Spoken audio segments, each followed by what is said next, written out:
Imagine a world in which suddenly all the tools disappear. All buildings, cars, and machinery, or even basic tools such as knives, hammers, and shovels vanish. What would the economy look like if we had to do all the work with our bare hands? This is the situation in which the hero of this story used to live. On a remote island there was a fisherman. Maybe fisherman is too generous, because in a world without tools, his fight for survival was to jump into the sea and make desperate attempts to catch fish with his bare hands. It was not an easy life. All this effort resulted in catching just one fish per day, which is just as much as he needed to survive. One night, totally wet, with his eyes sore from the salt water, he was lying on the beach staring at the stars and thinking about how he could improve his life. Then he came up with a brilliant idea.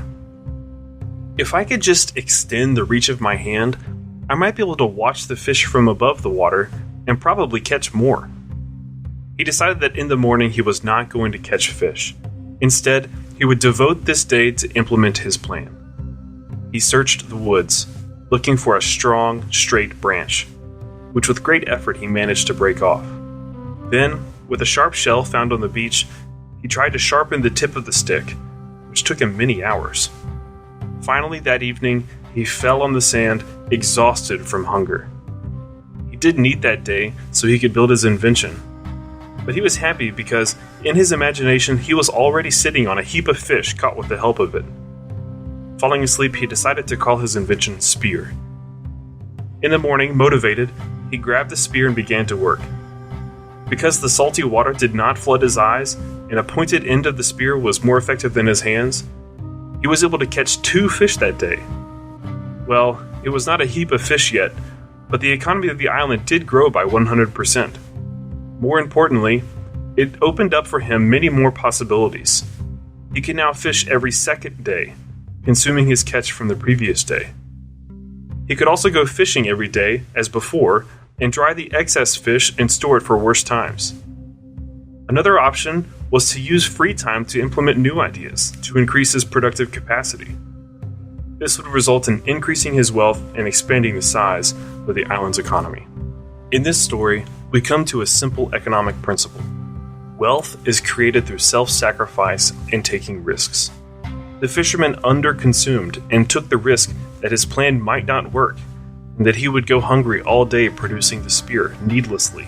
The fisherman's underconsumption can be simply called saving. In this case, the saving was a fish, which he would surely have caught if he had gone fishing. He used his saving to make a spear. The spear is a capital good, because it is part of his saving, which has no value in itself for the fisherman, but it serves him to get what he really wants. After all, the fisherman does not want to have a spear, he wants to have the fish. Capital is therefore a part of his saving, which he spent on increasing his own productivity. Let's fast forward to our world to illustrate this example in real life. 2 friends got a very well-paying job in a company called Corporation X. The employer offered each of them $10,000 a month. Not believing his luck, one of them, let's call him Prodigal Pete, immediately bought a big house with a garden on credit. The monthly rent amounted to $3,000. He bought a luxury car, also on credit, for which he paid $2,000 a month. Bills for the apartment, the cost of the car use, hiring a gardener, and a cleaning lady amounted to another $2,000. Prodigal Pete spent the rest on eating in fancy restaurants and hanging out with friends, who surprisingly became more numerous after he got the new work. At the end of the month, he had no money in his account left over.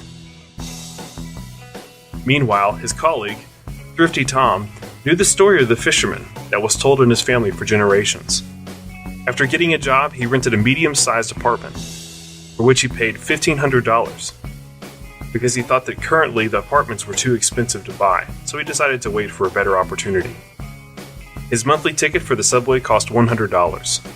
The other bills for the apartment amounted to $400. Thrifty Tom also liked to dine in restaurants and meet his friends, but he decided that for his entertainment he would spend no more than $500 a month. Most days he ate meals at home, trying not to waste food, which cost him another $500. This way, Thrifty Tom could save $7,000 every month, Years passed and Pete was laughing at Tom. He used to say to him, "Get a life, man. Stop being a Scrooge." Or, "How's your car?" "Oh, sorry. I forgot you were still using the subway." Tom felt upset because he dreamed of a big house with a garden and a luxurious car.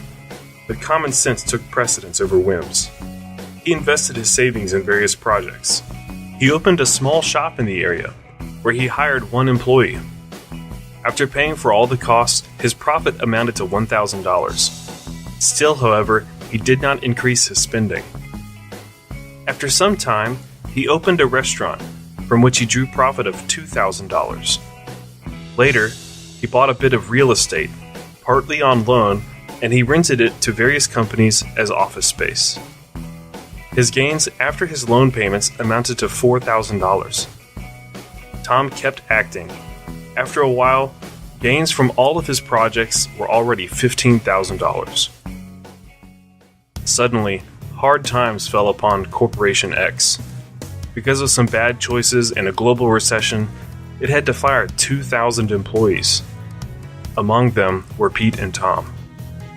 Tom suffered a slight scratch on his honor, because no one likes to be fired, but other than that, he didn't care too much about the situation. He had an income in the amount of $15,000 per month from his investments and a large amount of savings. Pete, in turn, panicked. The bank demanded payments on a loan, which Pete managed to pay only half. Friends invited him out for the first week, but when they saw that Pete had financial problems, the invites began to fade quickly. Pete borrowed money from family to survive, but during the economic crisis, no one wanted to accept him, and certainly not for the high salary he earned before.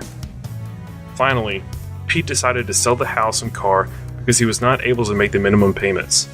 The value of the car, although it was in perfect condition, fell dramatically because it was a few years old and no one wanted to buy it because people kept their money uncertain of their future. The house lost its value because Pete bought it at a time of great prosperity and high availability of cheap credit, which pumped up the prices of the property.